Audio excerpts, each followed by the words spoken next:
오늘은 제가 이스라엘에 대한 말씀을 먼저 나누도록 하겠습니다. 최근 10월 7일 날, 그때가 초막절이었어요. 초막절 마지막 날. 우리가 그 성경에 보면 초막절 마지막 날 예수님께서 명절 끝날에 너희가 목마르거든 내게로 와서 마시라. 나를 믿는 자는 그 배에서 생수의 강이 흘러나리라 라고 말씀하셨던 그날이 바로 초막절 마지막 날입니다. 그러니까 이스라엘로서는 굉장히 그 중요한 절기의 마지막 날, 이 하마스가 쳐들어오게 된 것이죠. 이 이스라엘을 파괴를 시키고 그 예루살렘을 뭐라고 부르냐면 알리아 아나톨리아라고 부릅니다. 그리고 또 이 이스라엘 땅을 팔레스타인이라고 부르게 됩니다. 근데 이 팔레스타인은 어디서 나온 말이냐면 블레셋에서 나온 말입니다. 그러니까 여러분들이 성경에 보게 되면 블레셋과 이스라엘과의 그 싸움이 많이 일어났던 것을 보시게 되죠. 그런데 이 블레셋은 다윗이 통일왕국을 세우게 되고 그러면서 점차적으로 완전히 멸절이 되어지게 됩니다. 그리고 온전히 이스라엘의 통일왕국이 되어지게 되고 이스라엘이 지배되는, 그 북쪽은 이스라엘, 남쪽은 유다가 지배하게 되는 그런 일들이 이제 쭉 벌어지게 되게 되죠.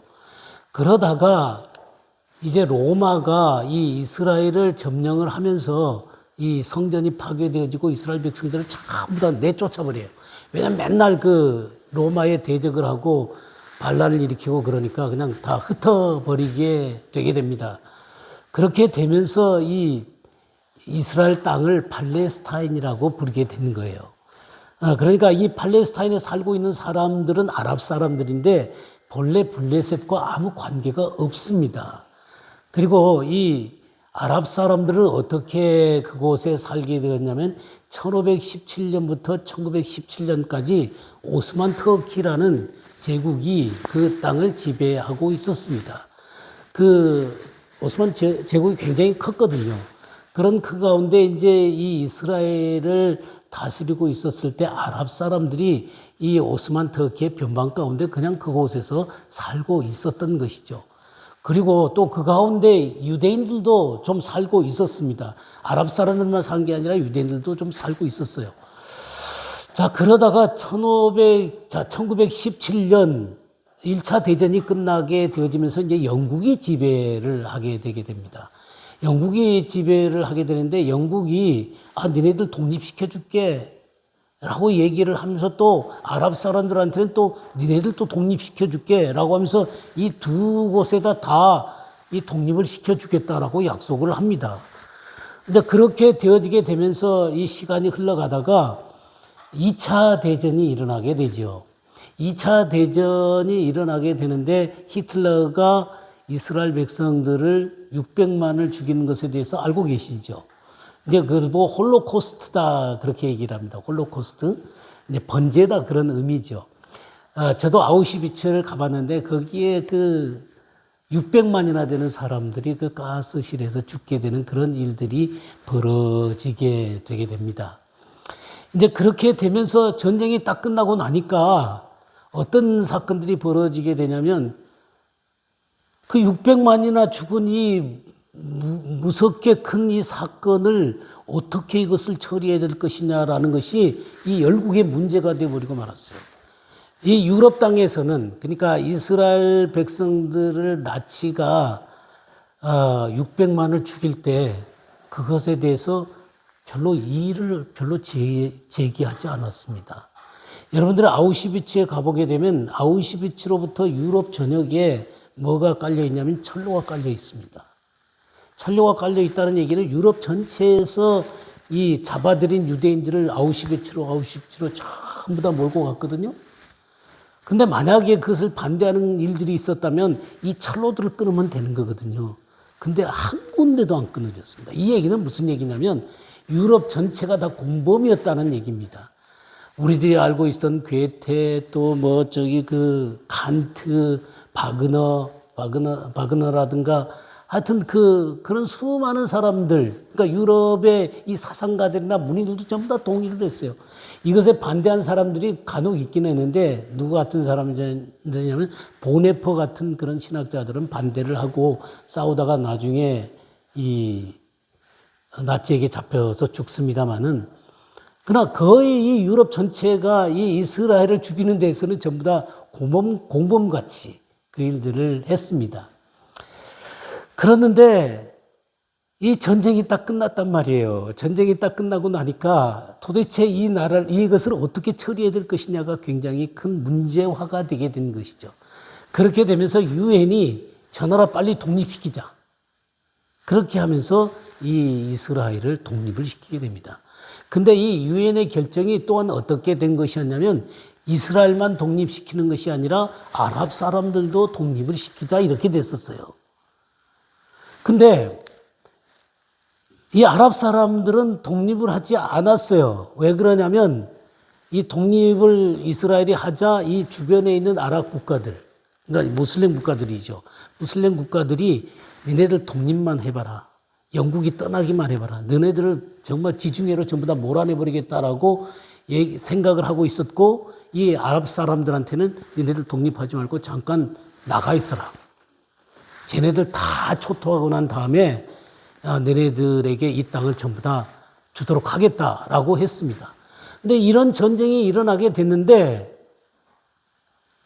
이스라엘은 65만밖에 안 되는 조그만 그 나라가 그 몇 억이나 되는 이 아랍 국가들과 싸우면서 그 전쟁을 견뎌내게 됩니다. 그러면서 이 평화가 맺어지게 되고 이스라엘은 독립을 하게 됐는데 아랍 국가는 독립을 못하게 된 것이죠. 그리고 세상으로 이렇게 흩어지게 된 것입니다. 흩어졌다가 이렇게 들어오려고 그러니까 이스라엘은 받아들이려고 하는데 주변의 아랍국들이 그것을 못하게 하는 거예요. 문제를 계속 일으키도록 난민이 되게 해버리고 마는 것입니다. 그래서 이 팔레스타인 난민들 그렇게 부르는 것입니다. 그래서 들어오지 못하고 난민이 되어지게 되고 일부가 들어와서 그냥 정착하고 살게 되는 게 웨스트뱅크하고 지금 가자 지구가 그렇게 되어지게 된 것입니다. 자, 그러면서 이런 그 갈등의 문제가 이제 계속 되어질 수밖에 없게 되겠죠. 그죠? 1차 그 독립전쟁, 2차, 3차, 4차 전쟁이 일어나게 되고 중동전쟁이 일어나게 되고 1차 안티파타, 또 인티파타나 이런 것들이 계속 1차, 2차 일어나게 되면서 계속적인 갈등들이 일어나게 됐습니다. 그런데 이런 것들이 일어날수록 어떤 일들이 벌어지냐면 이스라엘 땅의 영토는 점점 넓어지는 거예요. 점점 넓어지고 골란고원, 그 다음에 웨스트뱅크, 가자지구, 시내반도 그 모든 것들을 이스라엘이 점령을 하게 됩니다.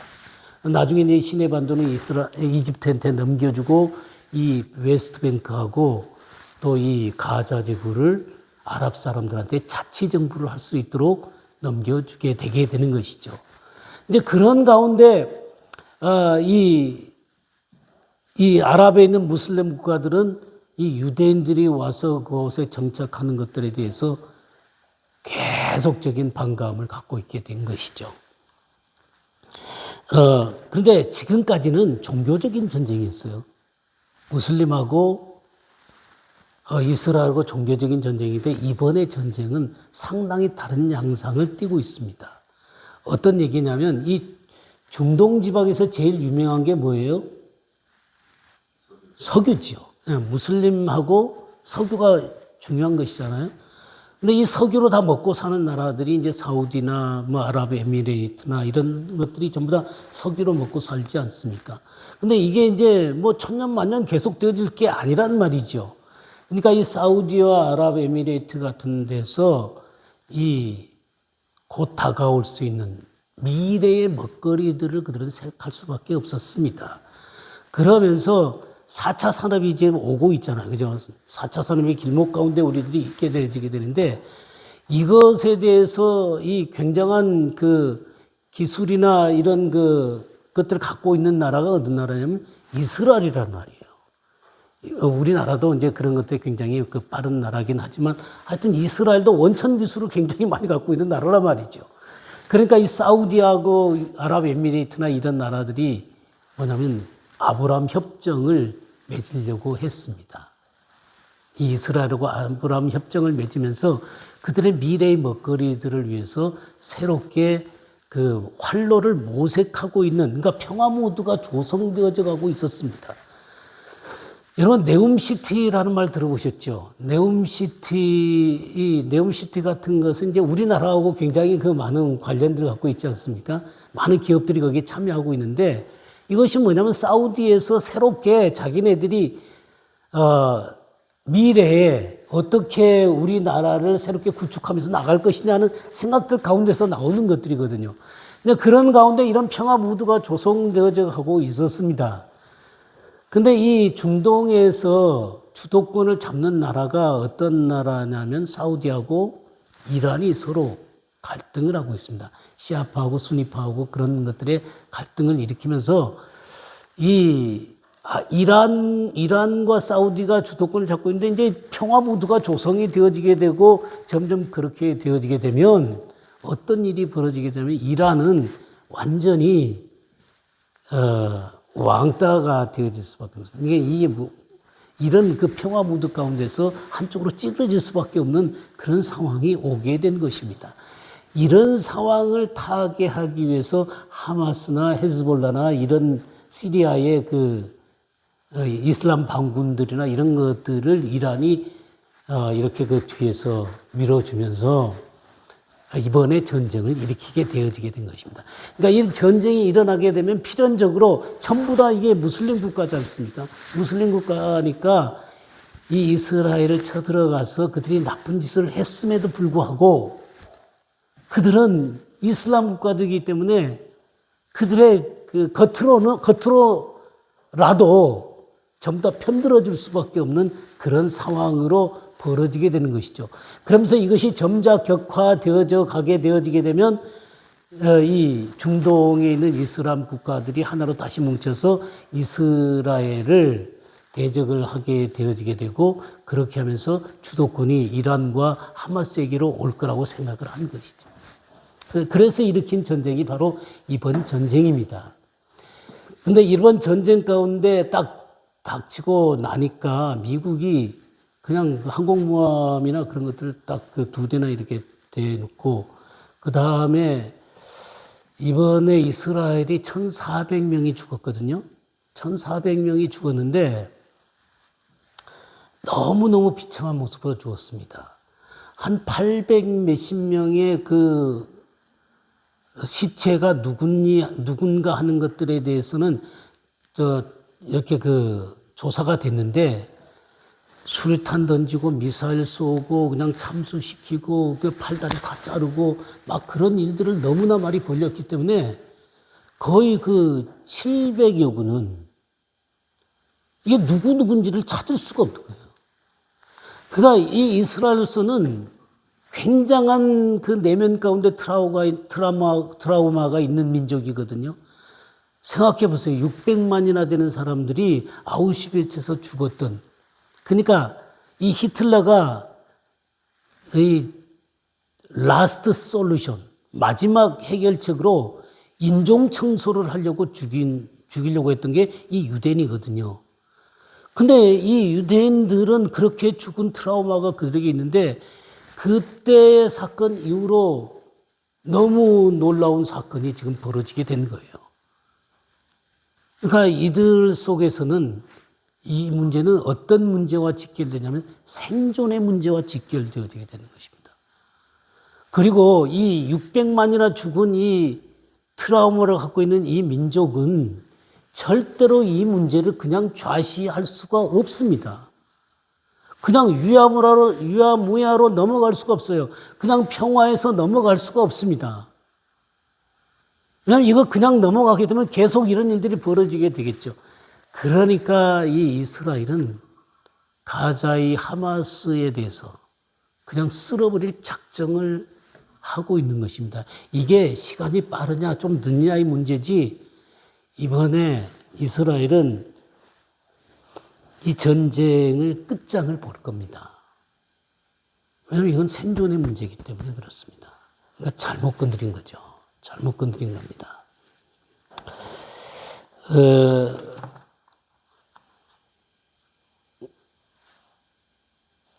이스라엘 백성들에게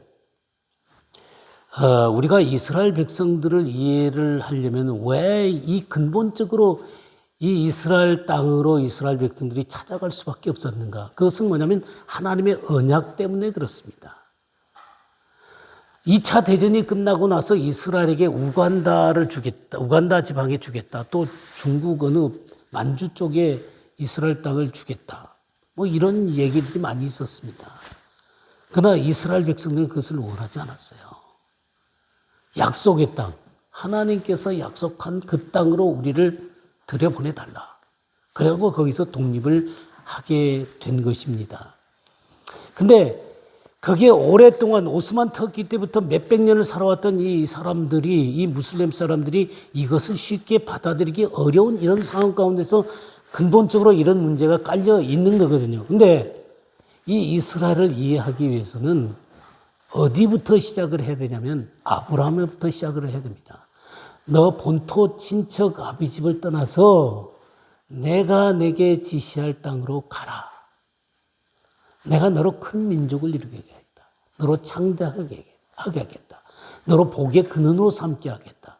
그렇게 하면서 천하 만민이 너로 말미암아 복을 받으리라 라고 창세기 10장 1절에서 3절까지 그렇게 말씀하고 있지 않습니까?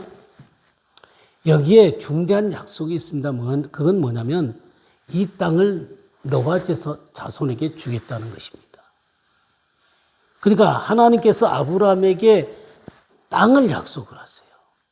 땅을 약속하고 너와 자손에게 이 땅을 주겠다. 그리고 너의 자손을 하늘의 별과 바다의 모래처럼 많게 하겠다. 이스라엘 백성들을 많게 하겠다라고 약속을 했습니다. 그럴 뿐만 아니라 이 이스라엘이 복의 근원이 되도록 하게 하겠다라고 말합니다. 그걸로 끝나는 게 아니라 아브라함에게 한 중요한 언약은 천하 만민이 너로 말미암아 복을 받는 것입니다. 그럼 이 복의 근본적인 내용은 잘 살고 잘 먹고의 얘기가 아니라 갈라디아서 3장에 보게 되면 이 복을 뭐라고 하냐면 의롭다 하심을 얻는 것입니다. 즉 예수 그리스도로 말미암아 구원을 얻는 문제를 복이라고 말씀을 하고 있습니다. 그러니까 이스라엘 백성들도 예수 그리스도를 믿고 구원을 받는 것과 더불어 이 아브라함의 후손 가운데 예수 그리스도가 오게 됨으로 인해서 이스라엘 백성들이 구원 얻는 것뿐만 아니라 이 천한 만민들이 이 예수님을 믿고 구원받도록 하게 하는 것, 이것이 아브라함에게 주신 약속입니다. 우리는 이 약속을 잘 알아야 됩니다. 그래서 늘 이 약속을 또 이삭에게 또 똑같이 하십니다. 그리고 야곱에게 또 똑같이 하십니다. 그래서 여러분들이 성경 가운데서 이런 구절들을 많이 읽을 것입니다. 아브라함의 하나님, 이삭의 하나님, 야곱의 하나님. 이 말들은 이 조상들과 약속했기 때문에 그렇습니다. 그리고 그 다음에 주신 언약의 말씀이 뭐냐면 호렙산 언약이라고 하는데 우리가 보통 시내산 언약이라고도 하는 율법입니다. 토라예요, 토라. 이 율법이라고 하는 것은 어떤 것이냐면 너네들이 하나님의 백성으로 이렇게 선택이 되어졌는데 하나님의 백성답게 살아야 된다는 것입니다. 그래서 이제 대표적인 것이 십계명이고 그 레위기에 있는 여러 하나님의 말씀들이 있지 않습니까? 이 말씀을 따라서 너희들이 내가 거룩하니 너희도 거룩하라라고 하나님께서 이 백성에게 거룩하게 할 것을 요청하는 게 바로 시내산 언약이에요. 근데 아브라함 언약과 이 시내산 언약의 근본적으로 다른 것은 뭐냐면 아브라함 언약은 내가 너로 큰 민족이 되게 하겠고 이 땅을 주겠고 너로 말미암아 천하 만민이 복을 받도록 하게 하겠다라고 하시는 하나님의 일방적인 약속입니다. 그러나 이 호렙산 언약은 뭐냐면 너가 이 말씀들을 지키면 내가 복과 하나님의 그 생명을 주겠지만 이 말씀을 어길 때는 저주가 있을 것이고 화가 있을 것이다 라는 것이 이 율법의 내용입니다. 그래서 이건 쌍방 언약이에요. 그러니까 네가 내 말씀 가운데 잘 거하고 살면 나는 너를 축복하고 정말 놀라운 나라로 세울 것이다. 그러나 니네들의 이 하나님의 말씀을 어기고 잘못 행하고 우상 숭배를 하고 죄를 범하게 되면 너네들에게 준 이 땅 가운데서도 너네들을 그냥 내쫓아 버리겠다. 이게 호렙산 언약이에요. 그래서 결국 이스라엘 백성들이 쭉 살다가 어떻게 됐어요? 북쪽은 우상 숭배하고 그러다가 어느 나라에게 멸망을 합니까? 아시라에게 멸망을 당하고 말죠. 남쪽 유다는 또 누구에게 멸망을 해요? 바벨로니아에게 멸망을 당하게 되는 것입니다. 그러니까 이 호렙산 언약, 그러니까 하나님의 백성은 이렇게 하나님께서 선택을 하셨지만 하나님의 백성답게 살으라고 이 율법을 주셨단 말이에요. 이 호렙산 언약을 주셨단 말이에요. 근데 또 하나 이제 또 놀라운 약속이 또 하나 있는데 그것이 뭐냐면 다윗 언약이라는 것입니다. 다윗이 내가 성전을 짓겠습니다. 그러니까 너가 짓지 말고 네 아들이 짓도록 해라. 그리고 솔로몬이 성전을 짓게 합니다. 그렇게 얘기하면서 하나님께서 사무엘하 7장에서 뭐라고 약속을 하냐면 네 위에 왕위를 영원히 계속하게 하겠다. 그리고 그 왕국을 영원하게 하겠다라고 약속을 하십니다. 그러니까 이 다윗의 후손 가운데서 왕이 올 것이게 될 것이고 왕의 나라가 영원히 지속되는 나라를 줄 것이다라고 약속한 것입니다. 이것이 뭐냐면 하나님 나라를 얘기하는 것입니다. 하나님의 나라가 영원히 계속될 것이고 이 하나님 나라의 왕으로서 예수 그리스도가 오시게 될 것이다. 그러니까 예수 그리스도는 구세주실 뿐만 아니라 또한 왕이 되시는 것입니다. 여러분이 그 성경에 보게 되면 예수 그리스도에 대해서 얘기할 때 임금과 구주가 되게 하려 하심이라 그런 말씀들을 많이 보시지 않습니까? 그러니까 우리의 구세주로서 우리의 죄를 용서받고 그런 것과 더불어 왕으로서 다스림을 받게 되어지게 되는 것이거든요. 이게 하나님의 언약이에요. 다윗에게 대한 언약이에요. 그래서 이 왕으로서 하나님 나라를 완성시키는 것이 하나님의 놀라운 계획입니다. 그 중심에 누가 있냐면 이스라엘이 있는 것이죠. 이것이 얘기가 나왔으니까 왕과 이 구주 되심에 대해서 그러니까 이 구약 성경 가운데서는 두 개의 메시아의 모습이 나옵니다. 어떤 메시아의 모습이 나오냐면 왕으로서의 메시아가 나오세요. 그 다음에 여호와의 종으로서 메시아가 나옵니다. 여러분이 이사야 53장 같은 경우에 보게 되면 그가 찔림은 우리의 허물을 인하며 그가 상함은 우리의 죄악을 인함이라. 그가 징계를 받음으로 우리의 평화를 누리고 그가 채찍에 맞음으로 우리가 나음을 입었도다. 그런 말씀들 아시죠? 그래서 이 죽음을 당하시는 그리고 우리 죄를 짊어지시는 그 여호와의 종의 고난받는 종의 모습이 나오고 있는 것을 보시게 될 것입니다. 근데 이 유대인들은 지금까지요 이렇게 죽는 메시아는 별로 원하지 않는다. 왕으로서 오셔서 다스리고 평화를 주고 그들을 으뜸되는 나라로 세우시는 그 왕으로서 오시는 메시아만 기다리고 있는 거예요.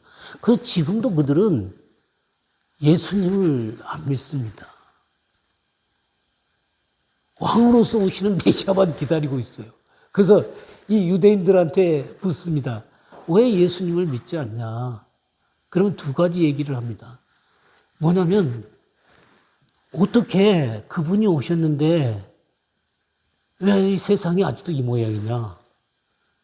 그 왕으로서 다스리게 되면 온 세상이 평화로워야 될 텐데 그게 아니다 이거예요. 그러니까 그분은 참된 메시아가 아니라는 것입니다.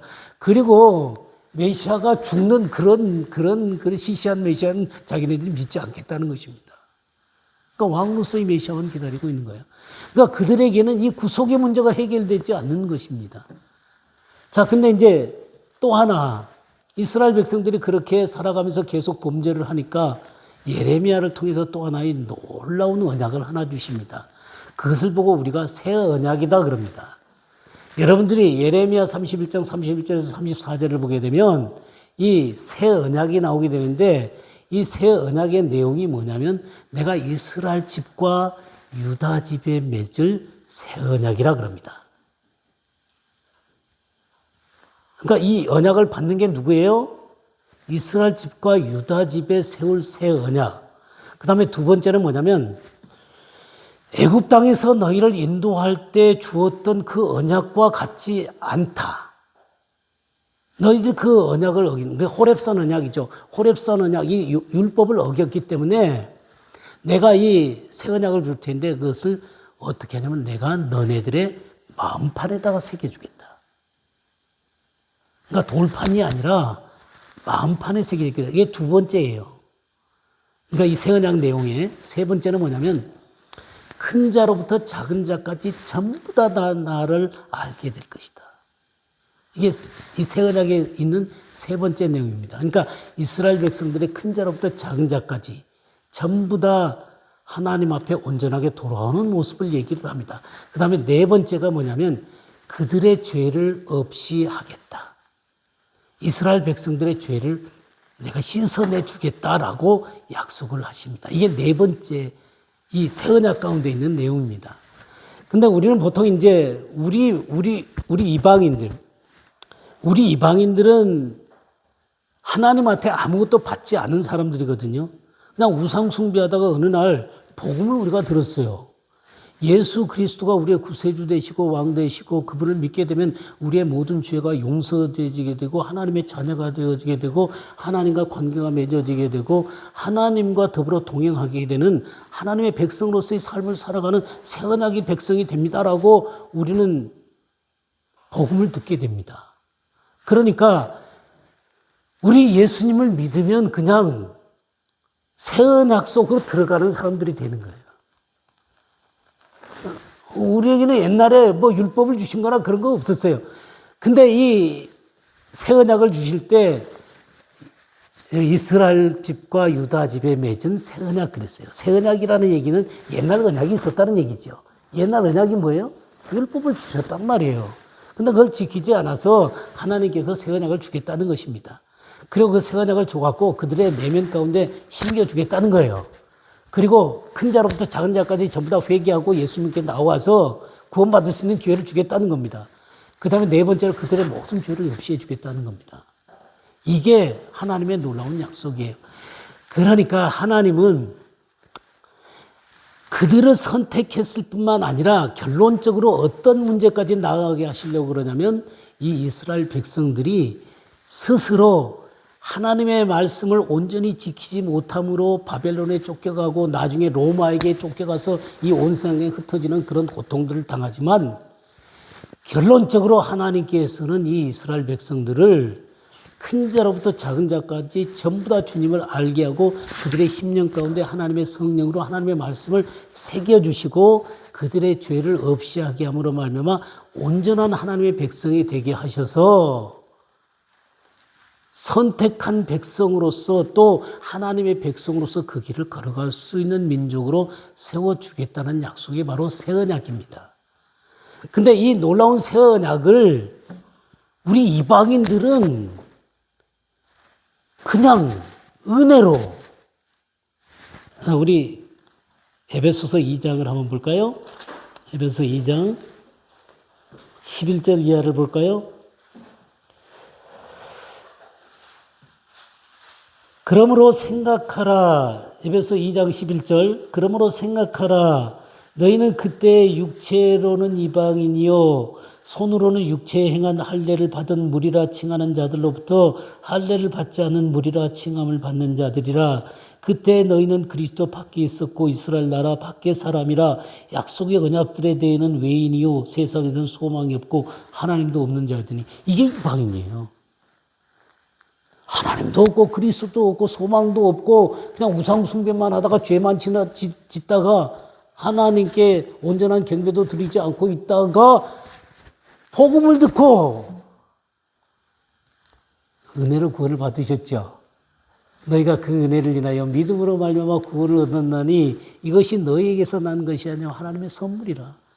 행위에서 난 것이 아니니 이는 누구든지 자랑치 못하게 함이니라 그랬죠. 그래서 우리가 은혜로 구원받게 된 거예요. 그러나 우리 예수님을 믿음으로 말미암아 그냥 새 언약에 그냥 이스라엘 백성에게 주신 이 새 언약에 그냥 그대로 접해 들어가게 된 것입니다. 근데 예수 그리스도가 이 땅에 와서 십자가에서 돌아가시고 부활하신 다음에 승천하시고 성령을 주시잖아요. 그리고 나서 베드로가 말씀을 전할 때 3,000명, 막 5,000명씩 막 들어오잖아요. 그렇게 되므로 이 초창기 때 이 이스라엘 백성들 가운데는 예수 믿음으로 말미암아 이 새 언약에 적용된 사람들이 있었습니다. 그러나 모든 이스라엘 백성들이 다 그런 건 아니에요. 그래서 예수 그리스도를 결국 십자가에 못 박게 하고 이 복음을 거부하고 지금도 예수님을 안 믿는 유대인들이 너무나 많습니다. 근데 성경은 이 새 언약의 약속은 어떤 것이냐면 큰 자로부터 작은 자까지 전부 다 그리스도를 알게 되어지는 날이 온다는 것입니다. 이게 새 언약의 내용이에요. 그러니까 하나님은 이런 약속들을 구약에 쭉 해오셨는데 이스라엘은 지금 믿지 않고 이방인들은 믿고 있단 말이에요. 근데 여러분들이 로마서라는 것들을 잘 읽어보시게 되면 창감람나무 가지가 얼마가 꺾였는데 돌감람나무인 너희가 거기에 접붙임이 되었다 그랬죠. 그런 말씀 읽어보셨죠?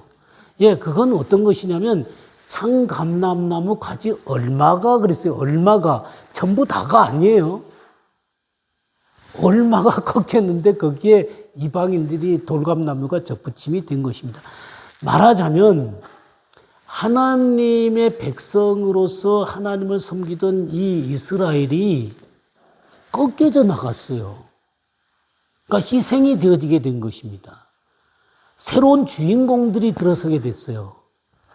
그게 뭐냐면 이방인들이 은혜로 그냥 들어와서 하나님 나라의 주인공이 된 것입니다. 그러니까 이스라엘은 밀려나게 된 거예요. 왜냐하면 이방인들에게 복음이 증거되도록 하기 위해서예요.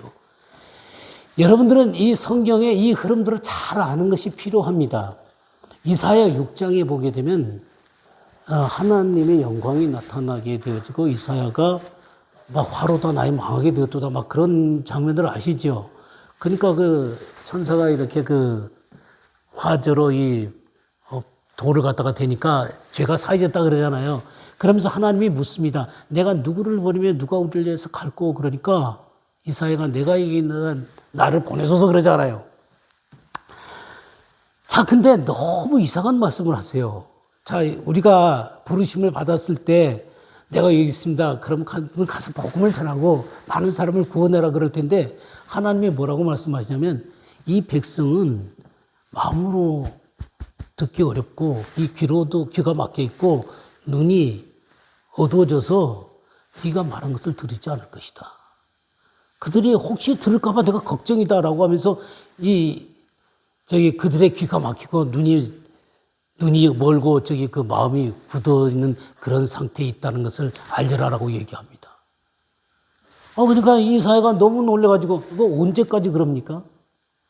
그러니까 그 땅에 있는 모든 족속이 온 세상으로 쫓겨나갈 때까지다. 그리고 10분의 1이 남았을지라도 그것마저 베어지게 될 것이다. 그리고 바벨론에서 돌아오지 않습니까? 바벨론에 돌아와가지고 있는데 로마가 쳐들어와갖고는 그냥 다 쓸어버린 거예요. 10분의 1까지도 전부 다 쓸어버리는데 그루터기는 남아있다 그랬죠. 이 그루터기는 바로 예수 그리스도시고 예수를 믿는 사람들을 얘기하는 것입니다. 그러니까 이들을 남겨두시겠다는 것이죠. 그러니까 바울 사도가 복음을 전하다가 나중에 로마까지 오게 됩니다. 죄수로 이렇게 오게 되잖아요. 그죠? 죄수로 오게 돼가지고 이 로마 옥중에 들어가면서 누구를 초대를 하냐면 이스라엘의 장로들과 지도자들을 초대를 합니다. 그러니까 이 로마 이 옥은 굉장히 편했던 것 같아요. 조금 자유롭게 이 말씀도 전하고 그럴 수 있는 그런 자유가 좀 주어졌던 아마도 로마 시민권을 갖고 있는 바울이기 때문에 그랬겠죠. 그렇게 해서 그들이 지도자를 초대하다가 하루 종일 하나님 나라와 예수님에 대해서 증거를 합니다. 이것이 이제 사도행전 28장 맨 끝에 얘기해요, 제가. 이 사도행전 맨 끝에 그렇게 초대에다가 듣는데, 이 사람들이 이거 맞다 틀리다 그러면서 전부 다 흩어져 버리는 거예요. 그때 이 바울 사도가 바로 무슨 얘기를 하냐면, 이사야가 한 말이 옳다. 니네들이 눈이 멀었고, 귀가 막혀 있고, 마음이 둔해서 하나님의 말씀을 듣지 않는다. 그래서 우리는 이방인에게로 향한다. 이게 여러분들 사도행전 맨 끝에 한번 찾아볼까요? 네, 찾아보는 게 좋을 것 같아요. 28장.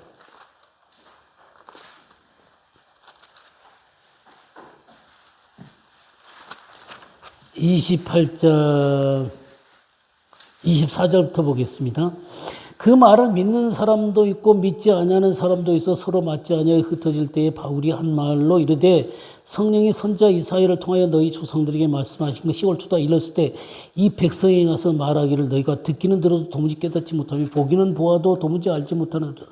이 백성들의 마음이 우둔하여져서 그 귀로 둔하게 듣고 그 눈은 감았으니 이는 눈으로 보고 귀로 듣고 마음으로 깨달아 돌아오면 내가 고쳐줄까 함이라 했으니 그런즉 하나님이 이 구원이 이방인에게로 보내어준 줄을 알라. 그들은 그것을 들으리라.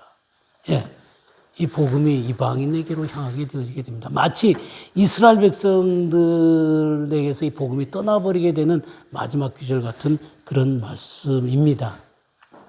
그러나 하나님의 놀라운 계획은 그것으로 끝나는 게 아닙니다. 하나님은 이 이스라엘 백성들과 언약한 내용들을 내가 결코 잊지 않겠다라고 말씀을 하십니다. 여러분들 구약 성경을 읽게 되면 내가 너네들을 이 세상으로 쫓아보내고 너네들이 이 상 가운데서 그렇게 많은 고통들을 당하겠지만 내가 아브라함과 이삭과 야곱에게 한 너희 조상들에게 한 언약을 잊지 않겠다라고 말씀하십니다.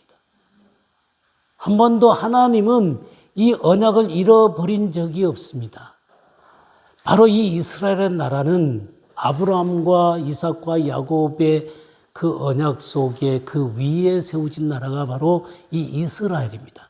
그러니까 수많은 고통이 있었고 또 그 이후에 로마 이후에도 그 이스라엘 백성들은 온 세상에 흩어져서 어마어마한 고통을 당하게 됩니다.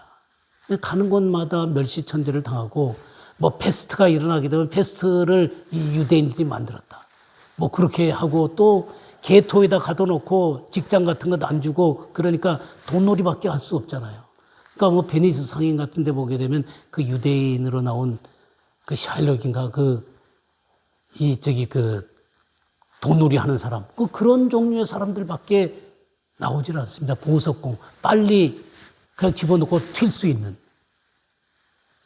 직업이라는 게 그런 것밖에 주어지지 않았고 그냥 그 랍비들의 그 핍박을 받으면서 개종을 안 하면 이 털로 길거리를 다 쓸도록 만들고 그 여자들의 그 임신하게 되면 배를 갈라서 고양이 집어넣고 그냥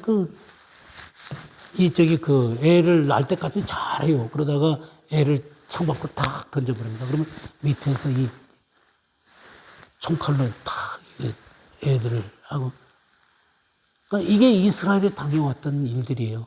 그러니까 십자군이 쳐들어왔을 때도 그 이스라엘에 30만의 유대인이 있었는데 29만 9천 명을 회당 속에 집어넣고 그냥 그 십자가 쳐들면서 찬송하면서 불태워 주겠어요. 그러니까 이런 일들이 이 역사 가운데 계속되어 왔습니다. 이것의 정점이 뭐냐면 바로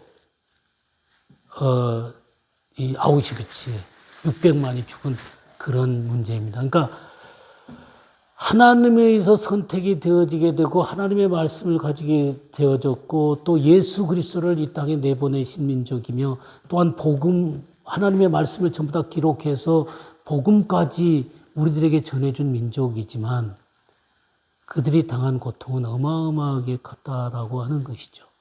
그러나 하나님은 이 백성과 맺은 언약을 한 번도 잊어버린 적이 없습니다. 잊어버린 적이 없습니다. 그리고 이 백성이 마침내 이 600만이 죽은 그 무덤 위에서 바로 태어난 게 바로 이스라엘 국가예요. 그래서 이 열방들은 이스라엘 국가를 세워주게 됐고 이스라엘 백성들도 온 세상에 흩어져 있으면서 자기네들이 안전하게 거할 곳 그것은 하나님이 약속한 땅밖에 없다라고 생각을 하게 된 것입니다. 그래서 이스라엘로 몰려오게 되는 것입니다. 그래서 지금 거의 이스라엘 백성들이 지금 그 1100만 실질적으로 유대인은 거의 한 800만 그런 정도 와 있습니다. 너무 놀랍지 않습니까? 구약 성경에 어떤 말씀이 있냐면요. 너희가 애굽에서부터 너희를 인도하여 낸 여호와의 이름으로 맹세하지 않고 그러니까 이스라엘 백성들에게 가장 가장 큰 사건은 어떤 것이냐면 이집트에서부터 애굽에서부터 이스라엘 백성들이 건져내서 가나안 땅에 들어온 것만큼 큰 사건이 없었거든요. 그래서 늘상 이스라엘 백성들이 어떤 언약을 하거나 또 약속을 하거나 그럴 때 애굽에서부터 인도에는 여호와 이름으로 맹세하건대 이렇게 한단 말이에요. 근데 너희가 이제는 애굽으로부터 인도에는 여호와 이름으로 맹세하지 않고 너희를 북방 땅과 또 온 흩어졌던 열국에서부터 너희를 인도하여낸 여호와의 이름으로 맹세하게 될 것이다. 이게 예레미야 16장 14절 15절 말씀입니다. 그러니까 이걸 보고 제2의 출애굽이라 그럽니다. 여러분들, 근데 이걸 갖다가 이제 학자들이 또 뭐라고 얘기하냐면 그건 바벨론 포로에서 돌아온 것이다라고 얘기를 합니다. 근데 한번 생각해 보세요. 애굽에서부터 빠져나와서 가나안 땅에 들어간 숫자가 250만이나 된단 말이에요. 적어도 한 250만은 된단 말이에요. 근데 바벨로니아에서 돌아온 사람 숫자가 얼마인지 아세요? 5만이 5만. 그것도 한 나라밖에 안 돼요. 그러면 애굽에서부터 인도해낸 여호와 이름으로 맹세하다가 5만을 인도해낸 여호와 이름으로 맹세하게 될 것이다. 그게 좀 말이 안 되지 않습니까? 근데 북방 땅과 온 세상에 흩어졌던 너희들을 인도해낸 여호와 이름으로 맹세하게 될 것이다. 근데 이 예루살렘에서 처음 북방으로 올라가면 모스크바가 나옵니다. 그리고 이 러시아 땅에서부터 러시아나 이 동구 이쪽 그 중앙아시아 이쪽에서부터 이스라엘로 200만 정도가 내려옵니다. 기가 막히지 않습니까? 그리고 온 세상에서 몰려와갖고 지금 800만이나 되는 사람이 이스라엘에 와 있습니다. 그러면 애굽에서 인도한 여호와 이름으로 맹세하지 아니하고 너희를 북방 땅과 모든 열국에서부터 인도해낸 여호와 이름으로 맹세하게 될 것이다 라는 말씀이 이해가 되십니까? 네, 그렇게 해서 이렇게 와 있습니다. 이 하나님이 그 언약을 지키신 것이죠. 근데 또 놀라운 것은 뭐냐면 이것으로 끝나는 게 아니라 이 언약의 중요한 내용은 어떤 것이냐면 이 이스라엘 백성들이 아직 예수님을 안 믿잖아요. 그럼 온전한 언약이 이루어지기 위해서는 어떤 사건이 일어나야 되겠습니까? 그들이 예수님을 믿어야 된단 말이에요. 근데 예수님을 안 믿고 있단 말이에요. 근데 참 놀라운 것은 어떤 것이냐면 이스라엘이 독립했을 뿐만 아니라 6.1 전쟁 때 예루살렘까지 탈환을 하게 됐습니다. 예루살렘까지 탈환을 하면서 예루살렘을 수도로 선포하게 되게 됩니다. 이건 굉장히 중요한 사건이에요. 제가 시간이 없어서 이런 것들이 왜 중요한 사건인가 하는 것들을 전부 다 얘기할 수는 없지만 이방인들에게 이방인 때가 끝났다라는 것을 얘기하는 것입니다. 그 다음에 그리고 메시아닉 주들, 메시아닉 주, 이 메시아닉 주라고 하는 것은 뭐냐면 예수님을 믿는 유대인들을 얘기하는 거예요. 그들은 크리스찬이라는 말을 싫어합니다. 아까도 말씀드렸지만 크리스찬에 의해서 얼마나 많은 사람들이 죽임을 당했는지 크리스찬이라는 말을 싫어합니다. 그래서 그들은 예수님을 구세주로 믿는 유대인들, 메시아로 믿는 유대인들, 그래서 메시아닉 주라 그럽니다. 그렇게 부르는 거예요. 그런데 이 메시아닉 주들이 지금 막 늘어나고 있는 것입니다. 바로 이런 얘기들은 어떤 것이냐면 하나님께서 지금 이스라엘을 독립시키고 예루살렘을 탈환시키시고 수도로 선포케 하시고 메시아닉 주들이 늘어나고 있는 것은 이스라엘의 온전한 회복으로 다가가고 있다는 것을 의미하는 것입니다.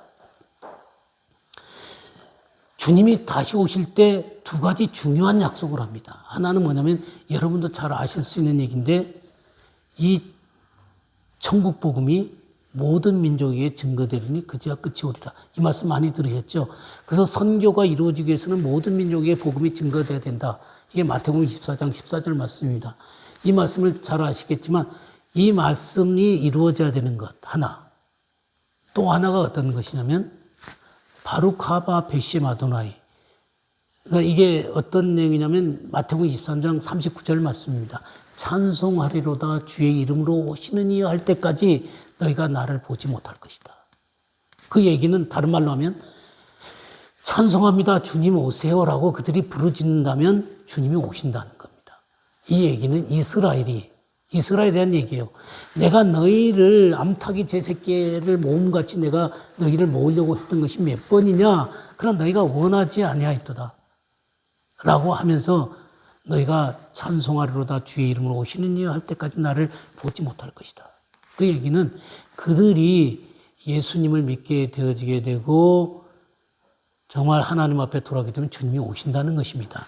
그러니까 예수 그리스도가 오시기 전에 두 가지 사건, 세계 선교와 이스라엘의 회복이 중요한 것입니다. 근데 세계 선교가 여러분도 잘 알다시피 온 세상 가운데 이제 거의 다 복음이 증거되어졌고요. 그리고 모든 성경은 모든 언어로 다 번역이 되어졌습니다.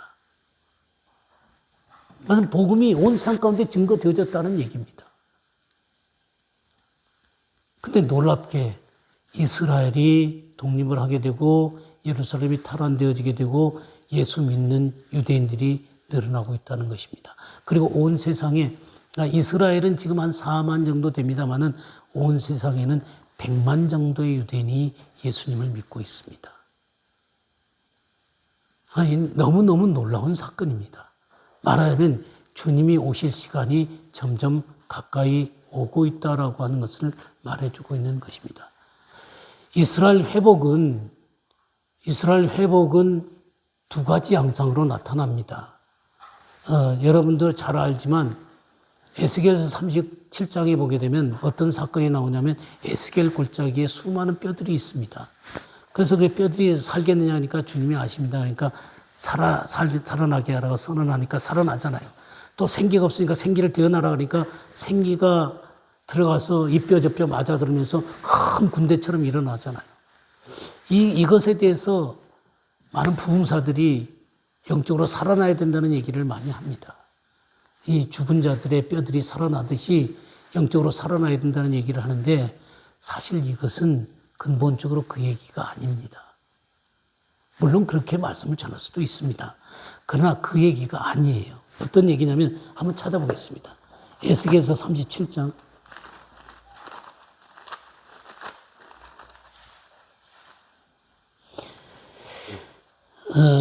37장 10절을 보겠습니다. 제가 곧 끝내겠습니다. 너 너무 길게 하는 것 같은데 또 이런 기회가 별로 없을 것 같아갖고 하여튼 제가 옛날부터 설교 길게 하기로 유명했습니다. 잘 아실 겁니다. 우리 표 목사님 같은 경우 잘 알 겁니다.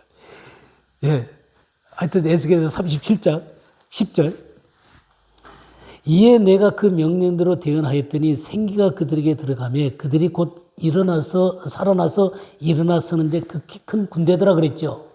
그러면서 11절 또 내게 이르시되 인자야 이 뼈들은 이스라엘 온 족속이라. 그러니까 이 누구에 대한 얘기냐면 이스라엘 온 족속에 대한 얘기예요. 근데 그 다음 읽어봅시다. 그들이 이르기를 우리의 뼈들이 말랐고 우리의 소망이 없어졌으니 우리는 다 멸절되었다 하느니라. 그러므로 너는 대언하여 그들에게 이르기를 주 여호와께서 이같이 말씀하시기를 내 백성들아 내가 너희를 무덤을 열고 너희로 거기서 나오게 하고 이스라엘 땅으로 들어가게 하리라. 내 백성들아 내가 너희 무덤을 열고 너희로 거기에서 나오게 한즉 너희는 내가 여호와인 줄 알리라. 그러면서 14절에 또 내가 내 영을 너희 속에 두어 너희가 살아나게 하고 내가 또 너희를 너희 고국 땅에 두리니. 그러니까 중요한 게 뭐냐면 이 온 상에 흩어졌던 이 이스라엘 백성들을 무덤을 열고 내가 그 간바 열국에서부터 건져들어갖고 어디로 들여보내냐면 고국 땅으로 들여보내겠다는 것입니다. 아브라함에게 약속한 땅. 너와 내 자손에게 영원히 주게 하겠다는 그 땅으로 너희를 인도하여 드리겠다는 것입니다. 이게 물리적인 회복입니다. 두 번째 회복은 뭐냐면 내 영을 너희 속에 두겠다는 것입니다. 하나님의 영이 부어지는 거예요. 이것에 대해서 에스겔서 36장을 좀 볼까요? 36장을 보면 24절부터 보겠습니다. 내가 너희를 여러 나라 가운데서 인도하여 내고 여러 민족 가운데서 모아 데리고 어디에 들어가게 하겠다고요? 고국 땅에 들어가게 하겠다는 것이죠. 이게 물리적인 회복이에요. 그 다음에 맑은 물을 너희에게 뿌려서 너희로 정결하게 하되 곧 너희 모든 더러운 곳에서와 모든 우상 숭배에서 너희를 정결하게 할 것이며 또 새 영을 너희 속에 두고 새 마음을 너희에게 주되 너희 육신에서 굳은 마음을 제거하고 부드러운 마음을 줄 것이며 또 내 영을 너희 속에 두어 너희로 내 율례를 행하게 하리니 너희가 내 규례를 지켜 행할지라. 그래서 마침내 하나님의 영을 붓고 그들이 예수와를 믿게 되고 이 회개되어져서 온전히 하나님께로 돌아오게 되는 날이 오게 될 것입니다. 이것이 바로 이스라엘 회복의 문제예요. 근데 독립이 되어졌단 말이에요. 독립이 되어졌을 뿐만 아니라 지금 온 세상에서 유대인들이 계속해서 몰려서 들어오고 있습니다. 이것을 보고 알리야라 그럽니다. 그럴 뿐만 아니라 그들 가운데 예수 믿는 사람들이 늘어나고 있다는 것입니다. 말하자면 영을 부어서 그들의 영적인 회복을 온전히 하겠다는 것이죠. 이제 본문으로 돌아오겠습니다. 마지막 이제 정리하겠습니다. 본문으로 돌아오시게 되면 11장 25절 보겠습니다.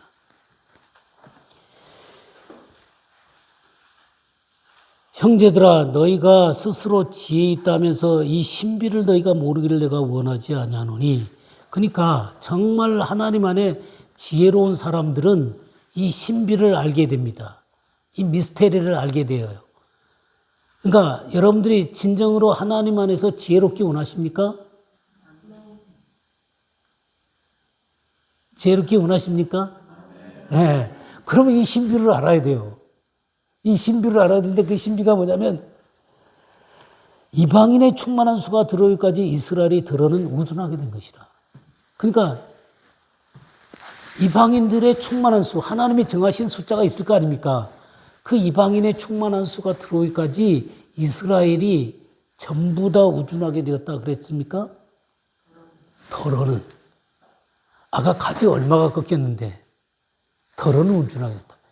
그러니까 부분이란 말이에요. 이스라엘 전체가 그런 거 아니에요. 그러니까 더러는 우둔하게 된 것이라. 그 다음에 뭐라 그랬어요? 그리하여 온 이스라엘이 구원을 받으리라. 그러니까 이스라엘에게 한 발 뒷짝 물러난 것은 이방인들이 구원을 얻도록 하기 위해서 그들은 뒤로 물러나게 된 것이죠.